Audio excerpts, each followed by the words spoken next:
पाकिस्तान, देखिए पाकिस्तान धोखा नहीं देता, धोखा आपने अपने आप को दिया है, ये मैं बताना चाहूँगा। में और एक्सपोज हो गया। ऑपरेशन सिंदूर में तो बहुत, ये मैं कहता हूँ ये एक बहुत गलत ऑपरेशन था। इनका नाम तक लेने से वो घबराते हैं या डरते हैं, जो भी कह लें आप। तो क्या वजह थी कि इस तरह का निर्देश दिया गया जनरल को? देखिए 15 जून 2020 को गलवान हुआ। पाकिस्तान हमसे जंग लड़ता है, उसकी कितनी छोटी इकॉनमी है। अफगानिस्तान है, वो क्या है in terms of military power. Political will होनी चाहिए लड़ाई, चीज़ों को मैं फॉलो करता हूँ। जो अभी हमारी सरकार है उसमें लड़ाई करने का मुद्दा नहीं है, चाहे पाकिस्तान हो या चाइना हो। हम एक नैरेटिव क्रिएट करते हैं कि हम लड़ते हैं, हम लड़ सकते हैं। हमने अपनी मिसाइल से अपनी हेलीकॉप्टर को गिरा दिया कंफ्यूजन में। अस्सलाम वालेकुम, मैं आपकी रूबी और ये हैं हम अपडेट्स। आप देख रहे हैं रूबी न्यूज़ ऑफिशियल। वीडियो शुरू करते हैं। लड़ाई में बहुत सारा काम होता है जो पॉलिटिकल लीडरशिप को करना पड़ता है, कंधा देना पड़ता है मिलिट्री लीडरशिप को अपना काम करने के लिए। तो अगर मिलिट्री लीडरशिप को ये बता दिया जाए कि साहब आप जो उचित समझे, तो वो क्या करेगा? ये इसकी वजह जिम्मेदारी से भागना माना जाए या चीन का डर माना जाए? चीन के मामले में हम देख रहे हैं प्रधानमंत्री कुछ भी बोलने से कतराते हैं, भागते हैं। चीन का नाम तक लेने से वो घबराते हैं या डरते हैं, जो भी कह लें आप। तो क्या वजह थी कि इस तरह का निर्देश दिया गया जनरल को? देखिए 15 जून 2020 को गलवान हुआ।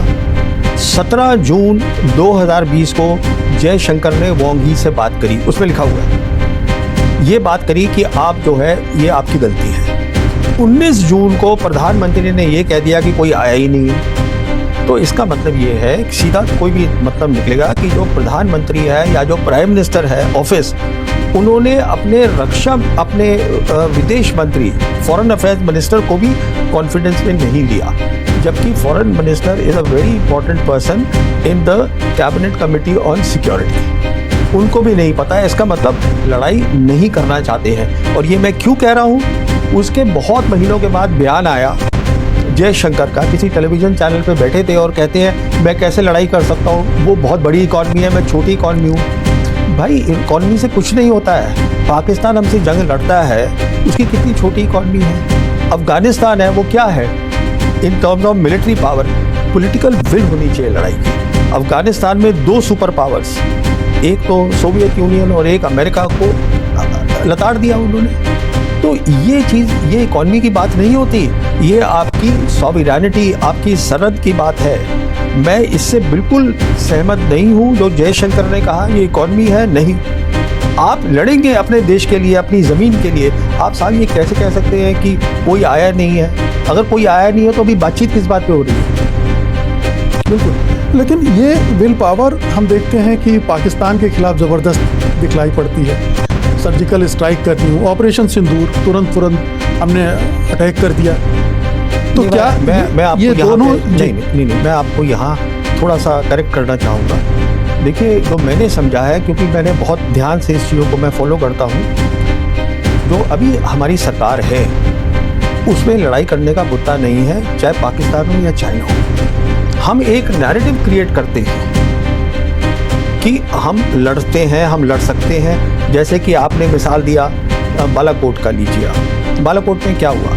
बालाकोट में हमारी जो इंडियन एयरफोर्स थी, वो रात के टाइम एरिया में जहाँ रडार नहीं था, जहाँ वो तैयार नहीं थे, क्योंकि कभी पहले एयरफोर्स यूज़ ही नहीं हुई थी इंडिया पाकिस्तान के बीच में, वहाँ जाके हमने अपना फेंक दिया, बालाकोट के अंदर मिसाइल फेंक दी। अगले दिन वो दिन दहाड़े आए और हम तैयार नहीं थे। क्यों मैं ये कह रहा हूँ हम तैयार नहीं थे? क्योंकि हमने अपनी मिसाइल से अपनी हेलीकॉप्टर को गिरा दिया कंफ्यूजन में। हमारी मरे थे ना, हमारा हेलीकॉप्टर गिर गया। अच्छा, अभी रिसेंटली जो उस समय एयर चीफ होते थे धनुआ, वो एक किसी चैनल पर बता रहे हैं कि हमारे पास तो ब्लास्ट पेन ही नहीं थे। ब्लास्ट पेन का मतलब होता है कि आपका जो बड़ा एयरक्राफ्ट है, जैसे सुखोई 30, तो उसको रखने के लिए, आपको अंदर सिक्योर करने के लिए वो बनाए जाते हैं। वो हमारे पास है ही नहीं, तो हमारा MiG-21 वहाँ थे, उसको लगा दिया। अच्छा, मेन बात क्या है, जब उन्होंने अपना ऑपरेशन किया जिसका नाम था ऑपरेशन स्विफ्ट रिटॉर्ट, उस समय इंडियन एयरफोर्स ने पब्लिकली ये कहा कि हाँ जो इन्होंने किया है वो लड़ाई है, पर हमने कुछ नहीं किया। दूसरी बात सिंदूर में आई है। सिंदूर में ये था कि हमें उनकी टेररिस्ट इंफ्रास्ट्रक्चर पे अटैक करना है। देखिए साहब, ये हमारा इतिहास हिंदुस्तान और पाकिस्तान का बताता है, अगर आप वहाँ मिसाइल फेंकेंगे वो चुप थोड़ा बैठेगा। पर हमने क्या किया, आधे घंटे के अंदर अंदर हमने उनसे कहा कि हम सीज फायर के लिए तैयार हैं। राजनाथ सिंह का बयान है पार्लियामेंट में। तो ये आप जो कह रहे हैं, बल्कि बताकर हमने हमले किए, ये भी कहा गया कि हमने उनको इन्फॉर्म कर दिया। नहीं, वो उस पर शक है, उस बात पर। कहने का मतलब ये है उनको पता था। उनको इसलिए पता था क्योंकि चीन उनकी मदद कर रहा था, पूरी बैटलफील्ड की उनके पास विजिबिलिटी थी, तो उनको पता था हमारे हवाई जहाज क्या है, उनको पता था। वो सिर्फ इंतज़ार कर रहे थे कि आप मिसाइल फेंकिए और हम उसका जवाब देते हैं। और हमारा नुकसान हुआ है उस रात के, काफ़ी हुआ है, उसके बारे में बात ही नहीं करना चाहते। तो मैं आपसे ये कहना चाहता हूँ, ये पाकिस्तान चाइना की बात नहीं है, ये बात ये है कि एक नैरेटिव क्रिएट करा जा रहा हुआ है अभी तक कि हम लड़ाई तो करना ही नहीं चाहते, पर हम दिखाना चाहते हैं कि हम जो हैं बहुत बहादुर हैं। और पहली बार देखिए ये हुआ है इंडिपेंडेंस के बाद, ये पहले कभी नहीं हुआ कि दोनों सरहद के ऊपर हमारी लड़ाई हो रही है। चीन के साथ भी वहाँ फौज बैठी है, पाकिस्तान के साथ भी फौज बैठी हुई है। ये पहले कभी नहीं हुआ, एक ही होता था, सिर्फ पाकिस्तान होता था। तो ये मेरे ख्याल में तो ये बात नहीं कि हम पाकिस्तान से लड़ लेंगे, वहाँ भी नहीं लड़ना हमको। जी, तो एक नैरेटिव बनाना है, नैरेटिव हम घुस के घर में घुस के मारते हैं। दिस इज द नैरेटिव, ये एक नैरेटिव है कि उससे क्या होता है कि लोग को ये होता है कि अच्छा किसी भी प्राइम मिनिस्टर इतना नहीं किया कि घुस के मार दिया। Basically domestic politics. अरे बाबा, जब आप घुस के मारते हैं तो फिर आपको लड़ाई भी करनी है, पर वो वाला जो पार्ट होता है, लड़ाई वाला पार्ट, फिर वो एक नैरेटिव बन जाता है। जो इनके अपना टेलीविजन चैनल है, सारी गोदी मीडिया है, फिर वो उस बात को दबा देते हैं और फिर वो दूसरी तरफ शुरू हो जाती है कि हमने अभी इसी को देख लीजिए आप, सिंदूर के ऊपर बहुत सारे जनरल्स ने किताब लिख दी है। किसी भी किताब में जो पहली रात थी जहां पर हमारा भारी नुकसान हुआ है हवाई जहाज का, जो कि सीडीएस ने कहा है कि हाँ कुछ नुकसान हुआ है, हम उसका जिक्र ही नहीं करते हैं और उस किताब में जिक्र ही नहीं है। हवाई जहाज की लड़ाई सबसे अहम होगी हिंदुस्तान और पाकिस्तान के बीच में, और वहाँ जो हुआ हम बात ही नहीं करना चाहते। और इसी की बुनियाद पर कि एयर वॉर में क्या हुआ, ट्रंप है वो बोल रहे हैं कि ये क्या कहते हैं 7 हवाई जहाज गिरे हैं। उनके प्रधानमंत्री अब तो वो 10 पर आ गए हैं, 10 राफेल गिराने के उनके बाद। जो प्रधानमंत्री हैं वो यूनाइटेड नेशन में बोल रहे हैं कि हमने 7 इनके हवाई जहाज गिराया और हमने उसका जवाब नहीं दिया, क्योंकि जवाब देना ही नहीं चाहते हैं हम। तो कहने का मतलब ये है कि अगर एक ऐसा मीडिया हमारा हो जो पूरा ऑब्जेक्टिव मीडिया हो, तो वो सरकार से ये सवाल उठाएगा कि साहब ये बताइएगा, जब वो ये यूनाइटेड नेशन में बोल रहे हैं तो हमारी क्या पोजीशन है, वो आप बताइएगा।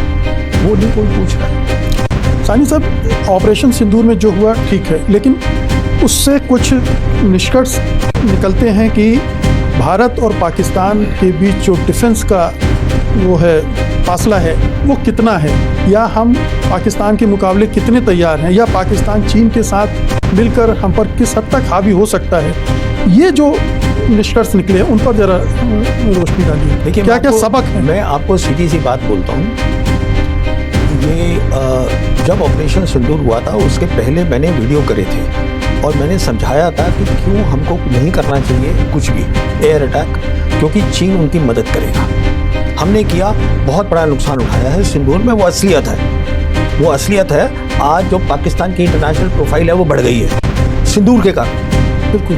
अच्छा, अभी देखिए, अभी मैं आपको दावे के साथ कह सकता हूँ, अगर खुदा ना खास्ता जंग हुई हिंदुस्तान और पाकिस्तान के बीच में, मेरे ख्याल में मोदी सरकार को लेसन मिल गया है। अभी वो कुछ नहीं करेंगे, उनके भी समझ में आ गया है चीन खड़ा है पाकिस्तान के साथ, पाकिस्तान नहीं हार सकता। आप पाकिस्तान को नहीं हरा सकते जंग में। मैं किसी भी प्रोफेशनल को हिंदुस्तान के समझा सकता हूँ ये मैं ये क्यों बोल रहा हूँ, और ये मैं देश के हित में बोल रहा हूँ। ये नहीं है कि मैं देश के खिलाफ हूँ इसलिए मैं बोल रहा हूँ, ये नहीं। क्योंकि हमें समझना है चीन कितनी बड़ी ताकत है, हमें समझना है चीन और पाकिस्तान की क्या दोस्ती है, इन बातों को हमें समझना है। ये लड़ाई का ये मतलब नहीं होता कि आपने सब शुरू कर दिया काम। पहले आपको, जिसे हम कहते हैं लड़ाई में एप्रिसिएशन, कि आप पहले जायजा लीजिए कि क्या माहौल है, इंटरनेशनल माहौल क्या है, रीजनल माहौल, कौन किसकी मदद होगी। तो मैं आपको दावे के साथ कह सकता हूँ, मेरे हिसाब से मोदी सरकार को सबक मिल गया है ऑपरेशन सिंदूर में, जिसके बारे में हम बात नहीं करना चाहते हैं। तो मैं बिल्कुल उम्मीद करता हूँ ये कुछ भी नहीं करेंगे। अगर कोई अटैक भी होता है तो हम कोई और जरिया ढूंढेंगे, और अगर किया तो वो हमारे हित में नहीं नतीजा। और अब तो पाकिस्तान के साथ अमेरिका भी खड़ा नजर आ रहा है। नहीं, देखिए, अमेरिका किसी के साथ भी नहीं खड़ा है। अमेरिका एक ऐसा मुल्क है क्योंकि अमेरिका सुपर पावर रहा है, अमेरिका ने कोल्ड वॉर जीती है, अमेरिका किसी का दोस्त नहीं है। ये बात अमेरिका के लिए लागू नहीं है जो चीन और पाकिस्तान के लिए लागू है। अमेरिका आज हमारे साथ है, कल नहीं है, आज पाकिस्तान के साथ है, कल नहीं है। पाकिस्तानी भी समझते हैं, हम समझने से इनकार कर रहे हैं। हमें 1 साल पूरा प्रेसिडेंट ट्रंप ने पब्लिकली हमारी बेइज्जती करी है मुल्क की। अच्छा, आज हमारे पास दुनिया में, देखिए, दुनिया आज मल्टीपोलर है। इसका क्या मतलब है? एक बड़ी ताकत नहीं है, 3 बड़ी ताकतें हैं। 2 क्या है? चाइना और रशिया। रशिया हमारा खास दोस्त है, हमें रशिया के साथ ज़्यादा अपनी दोस्ती बढ़ानी है। चाइना के साथ हमें रिलेशन नॉर्मल करने हैं। अगर आज मैं बताऊं कि क्या हमें करना चाहिए जिससे हमारे देश को फ़ायदा हो, फ़ायदा का क्या मतलब होता है? फॉरेन पॉलिसी का मतलब होता है किस तरीके से हमारे जो मुल्क में लोग हैं, और इस मुल्क में 80 करोड़ लोग हैं जिनको खाना नहीं मिल रहा है, और ये प्रधानमंत्री बोल रहे हैं। अगर उनको खाना नहीं मिल रहा है तो फॉरेन पॉलिसी का मतलब एक ही होता है, उनकी ज़िंदगी कैसे बेहतर बनाई जाए। अगर आपको वो करना है, आपको नॉर्मल रिलेशंस करने पड़ेंगे चाइना के साथ, और आपको पाकिस्तान से बात करनी पड़ेगी। और कोई तरीका नहीं है, क्योंकि डेवलपमेंट किसी मुल्क का अशांति के माहौल में नहीं हो सकता। मैं वापस लौटता हूँ, क्या आपको लग रहा है कि जो 2 फ्रंट वार की बात की जाती है, अब तो 3 फ्रंट वार की जाने लगी है, उसके लिए अगर ये सिचुएशन चलती है, कितना प्रिपेयर्ड है हमारी सेना? देखिए, पहली बात तो ये 2 फ्रंट नहीं है, ये 2 फ्रंट नहीं है, ये 1 फ्रंट, मैं बोलता हूँ इसको 1 फ्रंट रीइंफोर्स्ड, जिसके पीछे चीन खड़ा है। तो वो बहुत तगड़ी है, उसको आप नहीं तोड़ सकते, पहली बात। दूसरी बात, जो चीन है इसको हम बोलते हैं ग्रे जोन ऑपरेशंस, जिसमें कि लड़ाई आप करते हैं पर गोली नहीं चलती। तो आप या तो लाइन ऑफ एक्चुअल कंट्रोल पे काम होता है, तो वो हमने बहुत वहाँ लड़के लगा दिए हैं, हमारे सोल्जर्स हैं वहाँ बहादुरी से काम कर रहे हैं, वो हम काफ़ी हद तक सह लेंगे। पर हमें अगर हिंदुस्तान और पाकिस्तान की लड़ाई होती है, एक तो जो हमारे लिमिटेड एसेट्स हैं, जैसे इंडियन एयरफोर्स के पास बहुत कम स्क्वाड्रन्स हैं, आज मैं बताना नहीं चाहूँगा कितनी है, बहुत कम हो गई हैं, तो उस 22 के आसपास कही जाती है, उसको बांटना पड़ेगा जी, फिर 16 पे भी आ जाता है। हाँ, तो फिर उसको बांटना पड़ेगा ना, क्योंकि हमें कुछ चीन के लिए रखना है। तो अब कैसे लड़िएगा पाकिस्तान के साथ? में दिक्कत ये है, पाकिस्तान को उधर सपोर्ट मिल रही है चीन से, आप अपनी जो आपके पास है उसको आप तकसीम कर रहे हैं, क्योंकि आपको चीन के लिए। अच्छा, उसके आगे देखिएगा, चीन के पास बहुत ताकत है साइबर की, और सालों साल से वो आपके यहाँ साइबर अटैक कर रहा है। खबरें आती हैं, साइबर अटैक करके वो रिकॉनेसेंस कर रहा है, इसको रिकॉनेसेंस कहते हैं, और उससे वो सॉफ्टवेयर वेपन्स बना रहा है चाइना। तो अगर चाइना ये तय करे एक दिन कि अच्छा ठीक है, हम लड़ाई तो नहीं लड़ेंगे इनके साथ, मतलब गोली नहीं चलेगी, हम इनके पूरे देश में, दिल्ली में, बम्बई में उन्होंने किया था, बहुत बड़ा हुआ था, एक पूरा पावर आउटेज हुआ था, हम सब इनका फाइनेंशियल सिस्टम बंद कर दें, ATC बंद कर दें, हवाई जहाज चले, वो कर सकते हैं। और अब तो AI में भी सुपर पावर हो रहा है, तो उसका भी इस्तेमाल डिफेंस बहुत ज़्यादा काबिलियत आ गई है। कहने का मतलब ये है, चाइना नहीं चाह रहा है कि उसको लड़ाई करनी है, चाइना चाह रहा है कि, मैं समझता हूँ चाइना और रशिया का सबसे बड़ा इंटरेस्ट आज ये है कि हम ब्रिक्स को स्ट्रेंथन करें।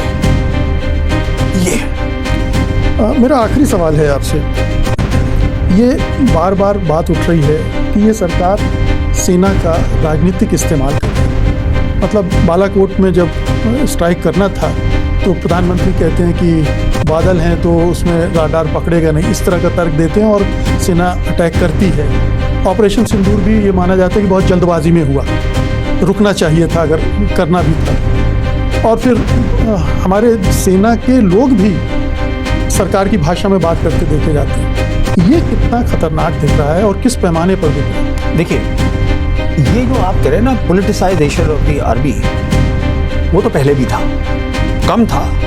जिस चीज़ से मुझे घबराहट हो रही है वो कुछ अलग है। उसको हम बोलते हैं कम्युनलाइजेशन ऑफ द आर्मी। कि हम देख रहे हैं कि हमारा आर्मी चीफ, हमारा CDS वर्दी के अंदर किसी बाबा को मिल रहे हैं, हिंदू को उसको मिल रहे हैं। ये ठीक नहीं है, क्योंकि हमारी फ़ौज जो है उसमें मुसलमान भी है, सरदार भी है, सेक्युलर फौज है। तो ओपनली आपका ठीक है, आपका फेथ है, आप हिंदू हैं, करिएगा आप जो आपको करना है, वर्दी में मत करिए। तो माय वरी इज कि अगर हिंदू आर्मी बन रही है तो पहले तो लीडरशिप से ही बनेगी ना। वो दिक्कत बहुत बड़ी है, पहली दिक्कत। उस दिक्कत को अगर आप बंद कर दें, वहाँ से सारी प्रॉब्लम शुरू होती है। उसके बाद फिर पोलिटिसाइजेशन की बातचीत आती है। देखिए, उसके लिए क्या होता है कि कोई भी मिलिट्री लीडर अगर वो प्रोफेशनल है तो वो पोलिटिसाइज नहीं हो सकता। मिसाल के तौर पर 71 की जंग में प्रधानमंत्री ने आर्मी चीफ जनरल मानेकशॉ को कहा था कि हमें ये काम करना है। उन्होंने कहा नहीं मैडम, मुझे 6 महीने का टाइम चाहिए तैयारी के लिए। उन्होंने ये तो नहीं कहा कि मैं आज करूँगा। अब उसी बात को आप यहाँ देखिए बालाकोट। आज जो धनुआ बोल रहे हैं कि मेरे पास बॉम्ब ये नहीं थे रखने के लिए, ब्लास्ट पेन्स नहीं है Sukhoi 30 के, आपने प्रधानमंत्री को क्यों नहीं बताया कि अगर यहाँ पर ऐसा अटैक होगा तो मेरे पास सिर्फ यहाँ पे MiG-21 है? ये क्यों नहीं बताया आपने? क्योंकि आप मानेकशॉ के आसपास भी नहीं है। दिक्कत तो ये हो रही है, आप समझ रहे हैं मेरी बात को? तो दिक्कत ये है कि पोलिटिसाइजेशन के लिए प्रोफेशनलिज्म चाहिए। क्या मिलिट्री लीडरशिप कमजोर हो गई है? रीढ़ नहीं है उसके देखिए, पास? हमारी फौज जो है हिंदुस्तान की, जो सोल्जर्स हैं वो दुनिया के वन ऑफ द बेस्ट है, बहुत बड़ी है। दिक्कत होती है लीडरशिप से, दिक्कत होती है लीडरशिप से। इस लीडरशिप ने, मैं आर्मी की बात कर रहा हूँ, 1990 में काउंटर टेरर ऑपरेशन शुरू हुए, तब से ये सब के सब इन्होंने काउंटर टेरर ऑपरेशन करे। यही इनको समझ में आते हैं। मैं तो साफ बोलता हूँ। तो अब लड़ाई कैसे बदल रही है, क्या हो रहा है, इनको पता ही नहीं है। क्यों नहीं पता है? अगर आपको पता करना होता तो आप ये देखना कि अमेरिका कैसे लड़ाई लड़ेगा मॉडर्न वॉर। आप ये देखिए कि PLA कैसे लड़ रहा है। अरे बाबा, दुश्मन तो आपका PLA है ना। और PLA जो है इस समय मॉडर्न वॉर के टॉप पर है। टॉप पे मतलब वो और अमेरिका है। अरे साहब, आप इधर देखिएगा, आप उधर देख रहे हैं, इधर का नहीं कुछ पता है। उनकी भाषा बोलते हैं हमारे मिलिट्री लीडर्स कि वो उनकी जितनी भी टर्मिनोलॉजी है वो सब इस्तेमाल होती है। हमें एक ऐसा रक्षा मंत्री चाहिए जो ये समझा पाए लोगों को, अरे बाबा, आप जो हमारा PLA है इसको आप समझिए और इसके बेसिस के ऊपर आप अपनी मॉडर्नाइजेशन करिए। देखिए उसके पास क्या ताकत है, हम कैसे करेंगे, कितने वक्फे में करेंगे, एक रोड मैप बनाइए, वो सब, और बोलिए उसके बारे में। ये करिएगा। चीन और हमारे में कितना फर्क है? ज़मीन आसमान कर लीजिए। देखिए, इन मसलों को समझना बहुत ज़रूरी होता है। जब आप हॉट वॉर की बात करते हैं तो मैंने इस पर किताब लिखी है 2022 में, उसका नाम है द लास्ट वॉर, जिसमें मैंने कहा है कि पहले 72 आवर्स में दिख जाएगा क्या हो रहा है और हफ्ते या 10 दिन से ज़्यादा जंग चल ही नहीं सकती और डिसाइसिवली चाइना के फेवर पे होगी। इतना अंतर है? जी हाँ, ये मैंने 2022 में लिख दिया था। वो किताब है चाइना के ऊपर। और आज चाइना जो है, अमेरिका भी मानता है कि हम वेस्टर्न पैसिफिक में हम चीनी PLA को नहीं हरा सकते। ये एक असलियत है, उसको समझिए। तो समझिए PLA कर क्या रहा है, उसके बेसिस पे अपना प्लान बनाइए। आपको अमेरिका से थोड़ा लड़ाई लड़नी है, आपको तो लड़ाई चाइना से भी नहीं लड़नी, पर आपको डिटरेंस बनाना है कि आपको एक ताकत बनानी है कि आपको ये ना कहना पड़े कि नहीं मैं लड़ाई लड़ता, वो छोटी इकॉनमी है, मैं बड़ी इकॉनमी हूँ। ये सब बेकार की बातें हैं। पॉलिटिकल विल लाइए, डिटरेंस बनाइए, उसके लिए चाइना को स्टडी करिए, पीरियड। और चाइना के साथ नॉर्मल रिलेशंस करिए और पाकिस्तान से दोस्ती करिए। ये है formula. Why peace in the region. Peace के बाद आपको 10-15 साल मिलते हैं, अपना डिटरेंस क्रिएट करिए चाइना पर। ये रोड मैप है। तो पाकिस्तान के साथ दोस्ती कैसे होगी? हिंदू मुसलमान करना है हमको तो। किसको? नहीं, अब वो फिर वो आप देखिए, ये आपके मुद्दे हैं, मतलब दीज आर योर एरियाज। ये तो पूरी डोमेस्टिक पॉलिटिक्स पाकिस्तान के विरोध पे टिकी हुई है। मैं इस पे कमेंट भी नहीं करना चाहता हूँ। जी। देखिए, मुझे साफ बात पता है कि मैं ये समझता हूँ जो इतिहास है वो है। आज भी पाकिस्तान ये कह रहा है, और मैं इस बुनियाद पे इसको बोल रहा हूँ कि मैं आई थिंक फरवरी या अप्रैल 2022 में उन्होंने, पाकिस्तान ने अपनी पहली नेशनल सिक्योरिटी पॉलिसी को रिलीज़ किया था। मुझे बुलाया गया था, वहाँ मुझे मौका मिला था जनरल बाजवा से बात करने का, और जनरल बाजवा ने मुझे यही बात कही थी, और वही उनकी आगे आसिम मुनीर भी फॉलो कर रहे हैं कि कश्मीर का मुद्दा है। पर जो कश्मीर का मुद्दा है ये नहीं है कि वो कह रहे हैं कि कल इसका फैसला चाहिए। अब मुद्दा तो है। अब मुद्दा क्यों है? क्योंकि हम कह रहे हैं अब वो हमारा हिस्सा बन गया, अच्छी बात है। सवाल ये है कि फिजिकली वो बैठे हैं उस पर, वो पाकिस्तान ऑक्यूपाइड कश्मीर में बैठे हैं, चीन भी बैठा है, तो फिर आप कैसे? और वो इंटरनेशनल यूएन के अंदर इशू है, अभी भी आज भी है। ये थोड़ा होता है आपके कहने से यूएन से वो साफ हो गया। So there is a issue आपको, और हमने पहले भी बात करी। अब ये कहना कि वो हमें धोखा देता है पाकिस्तान, देखिए पाकिस्तान धोखा नहीं देता, धोखा आपने अपने आप को दिया है। ये मैं बताना चाहूँगा कैसे धोखा अपने आप को दिया है। 1991 से लेकर और आज तक, आज तो खैर वो वक्त चला गया क्योंकि अब चीन उनके साथ जुड़ गया है, पर आपके पास मौका था। आप एक डिटरेंस, मतलब एक लड़ाई लड़ने की ताकत रखते, बनाते, आपने नहीं बनाई। आप सिर्फ काउंटर टेरर ऑपरेशन करते रहे। देखिए, ये अप्रैल 2020 में चाइनीज़ आके बैठ गए हमारे एरिया पे, ईस्ट लद्दाख में। क्या हम उनको हटा पाए? नहीं। क्या हम उनको धक्के से फेंक पाए? नहीं, क्योंकि उनके पास डिटरेंस है। हमें पता है उनके पास काबिलियत है। अगर आपने इस डेकेड्स में सालों साल ये काबिलियत बनाई होती पाकिस्तान के खिलाफ, तो पाकिस्तान सोचता कि क्या मैं प्रॉक्सी वॉर करूं या नहीं करूं। वो इसलिए प्रॉक्सी वॉर कर रहा है क्योंकि वो बातचीत करना चाहता है, और आप मिलिटरली उसको, ये एक मिलिट्री इशू है प्रॉक्सी वॉर, इसको आपने पॉलिटिकल इशू बना दिया है। ये लास्ट बात बताना चाहूँगा कि 1990 में 91 में जब ये मसला शुरू हुआ था तो बहुत सारी फौज हमने जम्मू कश्मीर भेजी थी। आर्मी चीफ रॉड्रिक्स थे, जनरल रॉड्रिक्स। तो उस समय क्या हुआ था, उनके आर्मी चीफ थे जनरल नवाज जंजुआ, आसिफ नवाज जंजुआ। वो घबरा गए थे। वो घबरा गए कि इन्होंने इतनी फौज भेज दी है। उन्होंने अमेरिका को अप्रोच किया था कि ये इंडिया हम पे अटैक कर देगा। उस समय डिफेंस मिनिस्टर शरद पवार होते थे। तो उस समय फिर ये फैसला हुआ था कि आर्मी चीफ चिट्ठी लिखेंगे आसिफ, उनके आर्मी चीफ को, कि साहब आप आके देखिएगा, हम ऐसा कुछ नहीं कर रहे हैं, हम लड़ाई के, हमने कोई डिफेंसेस वगैरह अपने तय नहीं किए। कहने का मतलब ये है कि 1991 में उनको ये लगा कि आप हमला करेंगे। अब वो बेखबर ये करते रहते हैं प्रॉक्सी वॉर, क्योंकि उनको पता चल गया है आपने इतने सालों साल अपनी ताकत ही नहीं बनाई, आप यही करते रहेंगे अपना अंदर बैठे हुए। और ऑपरेशन सिंदूर में और एक्सपोज हो गया। ऑपरेशन सिंदूर में तो बहुत, ये मैं कहता हूँ ये एक बहुत गलत ऑपरेशन था मेरे हिसाब से, और मैंने इसको जिक्र किया है इस ऑपरेशन से पहले ही। ये नहीं कि मैं आज बोल रहा हूँ उसके बारे में, क्योंकि पाकिस्तान की इंटरनेशनल प्रोफाइल बढ़ गई, सबने देख लिया। अच्छा, दूसरी बात यह है कि अब चाइना खुलकर उसके पीछे खड़ा हो गया, और चाइना आज कह रहा है कि अगर कभी कुछ हुआ तो हम उसके साथ खड़े हैं। फिलहाल इतना ही। आज की वीडियो इतनी थी, साथ दोबारा हाजिर होंगे। इजाजत दीजिए, अल्लाह हाफिज। और जो आपने सुना वो कमेंट में लाजमी बताना।